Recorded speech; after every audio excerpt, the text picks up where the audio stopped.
अपने YouTube channel पढ़ा GS classes में। तो आइए फ्रेंड्स, करंट अफेयर की श्रृंखला को आगे बढ़ाते हुए पहला प्रश्न देखते हैं। राष्ट्रीय महिला हॉकी लीग का उद्घाटन किस शहर में किया जाएगा? तो राष्ट्रीय महिला हॉकी लीग का उद्घाटन देखते हैं। तो राष्ट्रीय महिला हॉकी लीग का उद्घाटन 30 अप्रैल को रांची में किया जाएगा। इसका आयोजन 30 अप्रैल से 10 मई तक किया जाएगा। 30 अप्रैल से 10 मई तक राष्ट्रीय महिला हॉकी लीग का आयोजन रांची में किया जाएगा। वहीं हरियाणा, महाराष्ट्र, झारखंड, मध्य प्रदेश, बंगाल, मिजोरम, मणिपुर और उड़ीसा पुणे में सीनियर महिला राष्ट्रीय चैंपियनशिप में 8 क्वार्टर फाइनलिस्ट लीग के पहले फेज में प्रतिस्पर्धा करेंगे।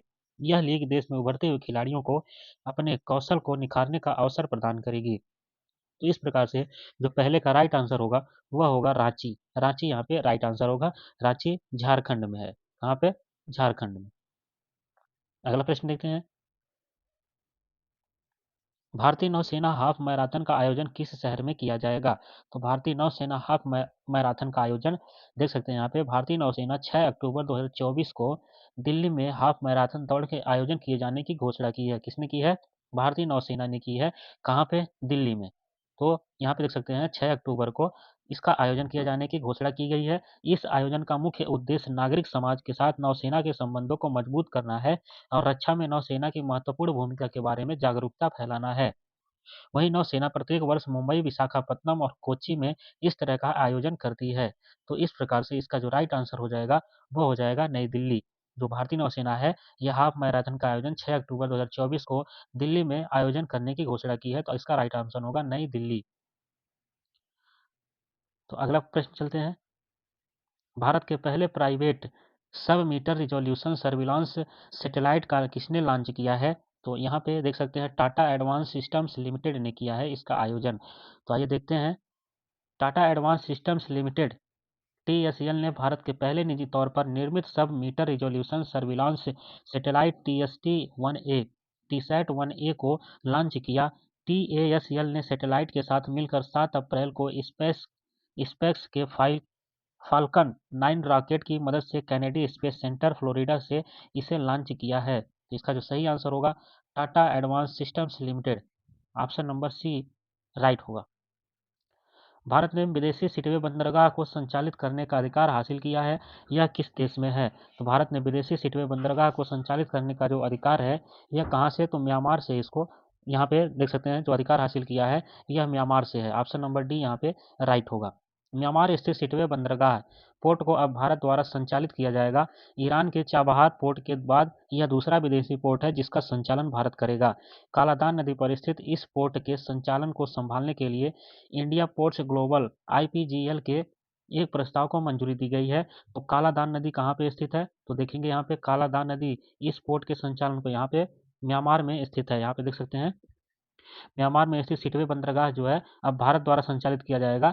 ईरान के चाबहार पोर्ट के बाद यह दूसरा विदेशी पोर्ट होगा जिसका संचालन भारत करेगा। कालादान नदी पर स्थित इस पोर्ट मतलब सिटवे बंदरगाह जो है सिटवे पोर्ट यह कालादान नदी पर स्थित है म्यांमार में। तो इस यहाँ से स्टैटिक जीके भी बन सकता है। आगे देखेंगे। शक्ति संगीत और नृत्य का महोत्सव शक्ति संगीत और नृत्य का महोत्सव का आयोजन किसके द्वारा किया जाएगा? संगीत नाटक अकादमी, वैश्विक संगीत संस्थान, स्वर्ण भूमि संगीत अकादमी, आईफा। संगीत नाटक अकादमी 9 से 17 अप्रैल तक देश के 7 अलग अलग शक्तिपीठों में शक्ति संगीत और नृत्य का महोत्सव है इसका आयोजन करेगा। तो कौन करेगा? Sangeet Natak Akademi, option number A is right होगा। तो यहाँ पे देख सकते हैं संगीत नाटक अकादमी 9 से 17 अप्रैल तक देश के 7 अलग अलग शक्तिपीठों में शक्ति संगीत और नृत्य का महोत्सव का आयोजन करेगा। शक्ति उत्सव का शुभारंभ गुवाहाटी के कामाख्या मंदिर से शुरू हो रहा है। कहाँ से? गुवाहाटी के कामाख्या मंदिर से शुरू हो रहा है। संगीत नाटक अकादमी प्रदर्शन कला की राष्ट्रीय अकादमी और संस्कृत मंत्रालय द्वारा और भारत सरकार की एक स्वायत्त संस्था है। अगले प्रश्न पर चलते हैं। हाल ही में विप्रो ने किसे कंपनी का सीईओ और एमडी नियुक्त किया है? तो यहाँ पे देख सकते हैं विप्रो ने हाल ही में Srinivas Pallia, option number A right होगा। विप्रो ने हाल ही में श्रीनिवास पल्लिया को कंपनी का मुख्य कार्यकारी अधिकारी यानी कि सीईओ और प्रबंध निदेशक यानी कि एमडी नियुक्त किया है। उन्होंने थियरी डेला पोर्टे का स्थान लिया है। किसका स्थान लिया है? मोस्ट इंपॉर्टेंट, थियरी डेला पोर्टे का स्थान लिया है। श्रीनिवास पिल्लई ने भारतीय विज्ञान संस्थान बेंगलुरु से पढ़े लिखे हैं और उन्होंने साल 1992 में विप्रो ज्वाइन किया था। आगे चलते हैं। IPEF द्वारा क्लीन एनर्जी इन्वेस्टर फोरम का आयोजन किस देश में किया जाएगा? तो Indo Pacific economic framework for prosperity IEPEF Singapore में क्लीन एनर्जी इन्वेस्टर फोरम का आयोजन करेगा। कौन करेगा? तो यहाँ पे देख सकते हैं सिंगापुर में। ऑप्शन जो सही होगा सी राइट होगा। सिंगापुर में क्लीन एनर्जी इन्वेस्टर फोरम का आयोजन करेगा। IPEF को मई 2022 में लॉन्च किया गया था और वर्तमान में इसमें 14 भागीदार शामिल हैं। IEPEF clean energy investor forum IPEF के तहत एक पहल है। भारत में भी IPEF शामिल है। भारत भी IPEF में शामिल है, भारत भी। तो ठीक है, यहाँ से एक स्ट्रैटेजी के भी बन सकता है। IEPF में पूछ सकता है कि कौन सा देश शामिल है, तो उसमें देशों के नाम भी दे सकता है, तो इसमें भारत भी शामिल है। भारत का अक्सर पूछेगा। तो इसका जो राइट आंसर होगा, IPEF द्वारा क्लीन एनर्जी इन्वेस्टमेंट फोरम का आयोजन किस देश में किया जाएगा? तो यह सिंगापुर में किया जाएगा। इसका राइट आंसर होगा सिंगापुर, और भारत इसमें शामिल है। शामिल है भारत IEPF में। तो आगे चलते हैं। बरौनी गुवाहाटी पाइपलाइन के लिए गेल ने जीता 15वां CIDC विश्वकर्मा पुरस्कार। गेल ने उत्तर पूर्व भारत को राष्ट्रीय गैस ग्रिड से जोड़ने वाली बरौनी गुवाहाटी प्राकृतिक गैस पाइपलाइन परियोजना के लिए 15वां CIDC विश्वकर्मा पुरस्कार जीत लिया है। गेल इंडिया लिमिटेड को बरौनी गुवाहाटी प्राकृतिक गैस पाइपलाइन परियोजना BGPL में उल्लेखनीय उपलब्धि के लिए सर्वश्रेष्ठ निर्माण परियोजनाओं के लिए उपलब्धि पुरस्कार श्रेणी में प्रतिष्ठित 15वें CIDC विश्वकर्मा पुरस्कार से सम्मानित किया गया है। यह परियोजना जगदीशपुर हल्दिया और बोकारो धामरा पाइपलाइन परियोजना का एक अभिन्न अंग है, जो पहली बार उत्तर पूर्व भारत को राष्ट्रीय गैस ग्रिड से जोड़कर एक महत्वपूर्ण मील का पत्थर है। ओलंपिक चैंपियन वैलेरी एडम्स को अंतर्राष्ट्रीय इवेंट एम्बेसडर नामित किया गया। ओलंपिक चैंपियन वैलेरी एडम्स को अंतर्राष्ट्रीय इवेंट एम्बेसडर नामित किया गया। प्रतिष्ठित 60 फुटर और 2 बार के ओलंपिक पदक विजेता वैलेरी एडम्स को टाटा कंसल्टेंसी सर्विसेज वर्ल्ड 10 के बेंगलुरु के 16वें संस्करण के लिए अंतर्राष्ट्रीय इवेंट एम्बेसडर नामित किया गया है। न्यूजीलैंड की 39 वर्षीय खिलाड़ी यकीनन अब तक की सबसे सफल महिला 60 फुट खिलाड़ी हैं। अपने 5 ओलंपिक प्रदर्शनों में उन्होंने 2 स्वर्ण पदक 2008 में और 2012 में, 1 रजत 2016 में और 1 कांस्य पदक 2020 में जीता है। एडम्स 4 बार विश्व चैंपियन, 4 बार विश्व इंडोर चैंपियन और 3 बार राष्ट्रमंडल खेल विजेता भी हैं। विशाखापत्तनम में नौसेना ट्रांसमिटिंग स्टेशन ने अपनी 55वीं वर्षगांठ मनाई है। हर साल 5 अप्रैल को अंतर्राष्ट्रीय विवेक दिवस मनाया जाता है।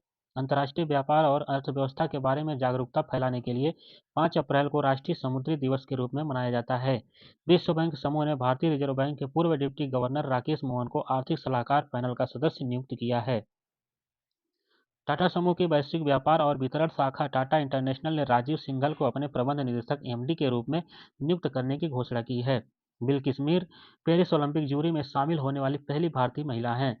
मनसुख मांडविया की 2025 तक यूरिया आयात समाप्त करने की योजना 2025 तक मनसुख मांडविया की योजना है। पूर्व न्यायाधीश नजमी वजीरी दिल्ली वन संरक्षण समिति की प्रमुख होंगी। मोस्ट इंपॉर्टेंट, पूर्व न्यायाधीश नजमी वजीरी दिल्ली वन संरक्षण की समिति की प्रमुख होंगी। श्रीनिवास पिल्लई की विप्रो ने एक नई CEO के रूप में नियुक्ति की। IT दिग्गज विप्रो ने अपने CEO थियरी डेलापोर्टे के इस्तीफे की घोषणा की है। उनके स्थान पर कंपनी के निदेशक मंडल ने 7 अप्रैल 2024 से श्रीनिवास पिल्लई को नया मुख्य कार्यकारी यानी कि CEO और MD नियुक्त किया है। श्रीनिवास पिल्लई, यहाँ पे पिल्लई ऐसे लिखा जाएगा। आगे देखेंगे।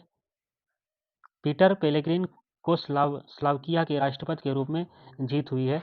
पीटर पेलेग्रिनी की जीत स्लोवाकिया को प्रधानमंत्री फिको के रूसी समर्थक रुख के साथ और अधिक निकटता से जोड़ती है, जो पश्चिमी गठबंधनों से प्रस्थान का संकेत है। स्लोवाकिया के हालिया राष्ट्रपति चुनाव में पीटर पेलेग्रिनी विजयी हुए, जिससे प्रधानमंत्री रॉबर्ट फिको की सरकार का रूस समर्थक रुख मजबूत हुआ।